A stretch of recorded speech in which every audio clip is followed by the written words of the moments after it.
മഞ്ചേരി ടൗണിൽ പ്രകൃതിയോട് ഇണങ്ങിയ ഒരു സ്വപ്ന വില്ല.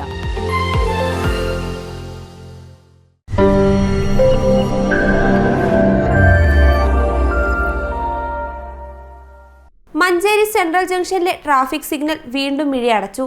ട്രാഫിക് സിഗ്നൽ തകരാർ തുടർക്കഥയാകുമ്പോൾ ഗതാഗതക്കുരുക്കിൽ കുരുങ്ങി വലയുകയാണ് ഇതുവഴിയുള്ള യാത്രക്കാർ. ഒപ്പം ഓടിത്തളരുന്നത് ട്രാഫിക് നിയന്ത്രിക്കുന്ന പോലീസും. മഞ്ചേരി സെൻട്രൽ ജംഗ്ഷനിലെ ട്രാഫിക് സിഗ്നൽ കേടായിട്ട് ദിവസങ്ങളായി.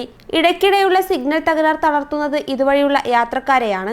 വേനൽ മഴ കൂടിയെത്തിയതോടെ ഗതാഗതക്കുരുക്ക് ഏറുകയാണ്. മഴക്കാലത്തിന് തുടക്കമാവുകയും സ്കൂളുകൾ തുറക്കുകയും ചെയ്താൽ ഇതുവഴി പോകുന്ന യാത്രക്കാർ ഏറെ ബുദ്ധിമുട്ടിലാവുന്ന അവസ്ഥയുണ്ടാവും. ദിവസേന മഞ്ചേരി നഗരത്തിലെത്തുന്ന നിരവധി യാത്രക്കാരാണ് സെൻട്രൽ ജംഗ്ഷൻ വഴി കടന്നു പോകുന്നത്. മുൻപ് സിഗ്നൽ അനുസരിച്ച് വളരെ സുഗമമായാണ് ഇതുവഴി യാത്ര ചെയ്തിരുന്നത്. എന്നാൽ ട്രാഫിക് സിഗ്നൽ പണിമുടക്കിയതോടെ നിലവിൽ സെൻട്രൽ ജംഗ്ഷൻ വഴിയുള്ള യാത്ര ഏറെ ദുസ്സഹമാവുകയാണ്. ട്രാഫിക് സിഗ്നൽ പണിമുടക്കിയതോടെ ട്രാഫിക് നിയന്ത്രിക്കുന്ന പോലീസുകാരും കുഴയുകയാണ്.